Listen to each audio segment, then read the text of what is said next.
Good morning. Are you Kevin Damon Ross? Yes, ma'am. And will your client waive the formal reading of the indictment in each case? Yes, Your Honor, there's two, I believe, two MTRPs and. One new case. Okay, so he'll waive the reading of the motion as well. We're gonna enter pleas of true to count one, which is the new case allegation, and then there's an agreement on all three. All right, let's go forward with the new case first And we're then. asking for an updated PSI. Thank you, please. And Judge, if you need, excuse me, more than that, all of the other counts stem from the sole incident. I think the court has reviewed the video previously of the evading. You'll recall we had an agreement of 5 a while back, and the court rejected that, understandably, just because we're doing an update. If you need more, I don't remember the video. You have to tell me more, but it was a very high speed evade through multiple areas of the county with the DPS. okay. While on probation for evading. Yeah, I remember now.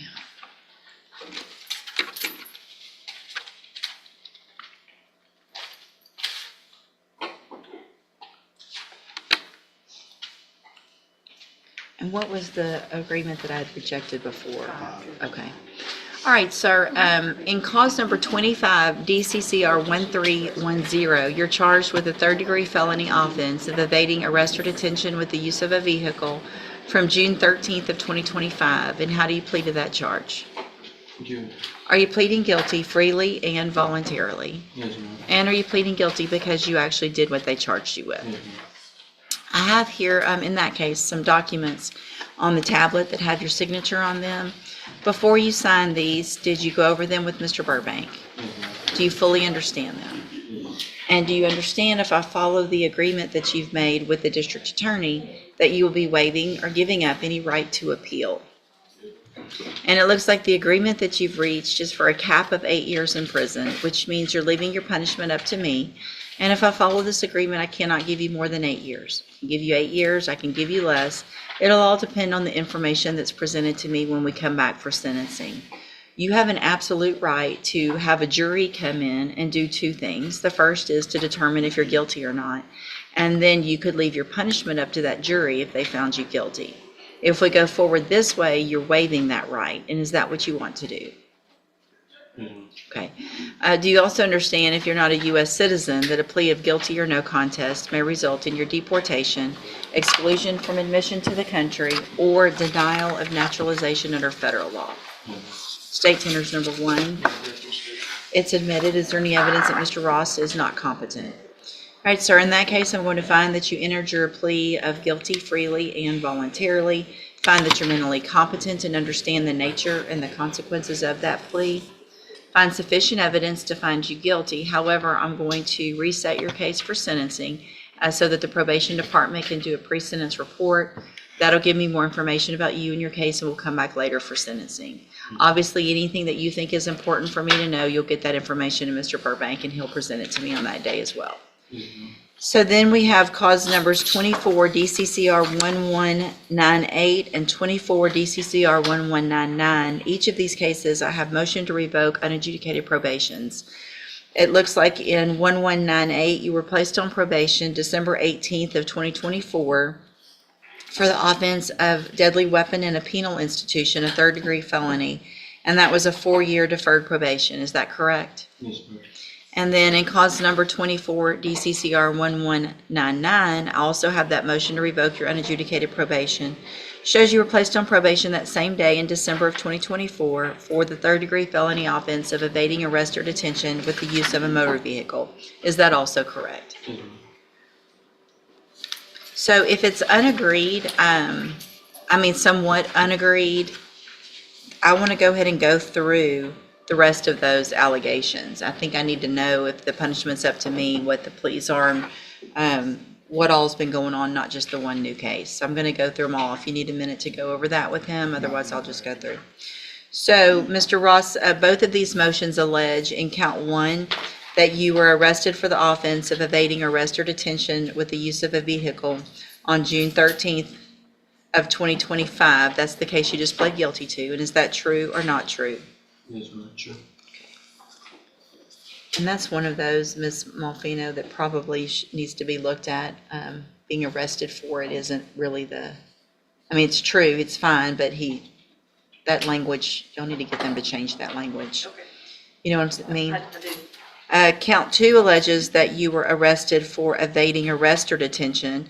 That was that same day. Is that true or not true?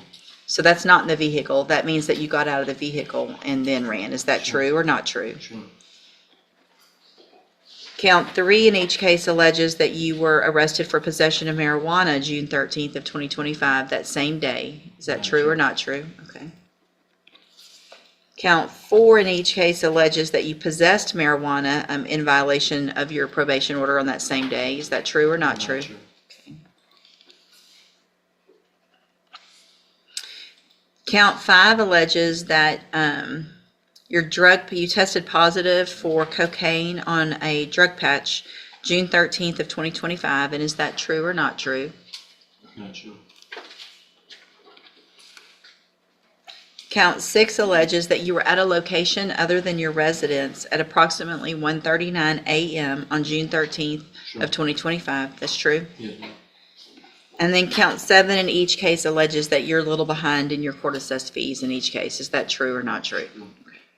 Did you enter your pleas of true in each of your cases to counts 1, 2, 6, and 7 freely and voluntarily? Yes, ma'am. And because those counts are actually true. Yes, ma'am. All right, then I'm going to find in each of your cases that, in these cases also, I have here on the tablet some documents that have your signature on them. Did you also go over these with Mr. Burbank? Yes, ma'am. And do you fully understand them? Yes, ma'am. And again, you understand if I follow any agreement that you've made with the district attorney, that you'll be waiving or giving up any right to appeal. Yes, ma'am. And are these just no agreements, just to run concurrently? Well, no, there's a capital 8 on those. Yep. Y'all didn't write that on here. I thought I did. All right, or it might not have come through. So so cap of 8 in each. Yeah, So the agreement is the same as the other case, Yes. that I can sentence you up to 8 years in prison or less, depending on the information that's brought to me in a hearing. You understand? Yes, ma'am. State tenders number 1 in each of those no, cases. the extra states one in each case. It's admitted in those cases. Mr. Ross, I'm going to find that you entered your pleas of true to counts 1, 2, 6, and 7 freely and voluntarily. Find those counts true. Find sufficient evidence in each of your cases to find you guilty and revoke your probations. However, I'm not going to do that today. I'm going to reset your cases for sentencing. We'll get the probation department to do updated reports, and then, again, anything that's important for me to know, get that information to Mr. Burbank, and he'll present it to me on your behalf when we come back. And if there's anything of those that you feel like proving up at that time, I think it's just mainly the drug patch and that possession of marijuana, but Okay, either I'll way. have the probation officer here, Judge, but would you like to hear from that trooper? He's been relocated. No, I think we're good with the others. So, Mr. Ross, I also, before you go back with the bailiff, I have in my hand jail incident reports.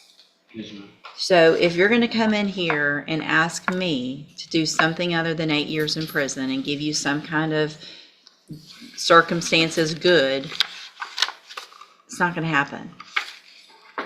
The names you are calling these correctional officers, the rules that you're breaking, the gambling with the I mean, it's not allowed. If you can't follow the rules in jail, then what makes you think that I'm going to do anything nice for you?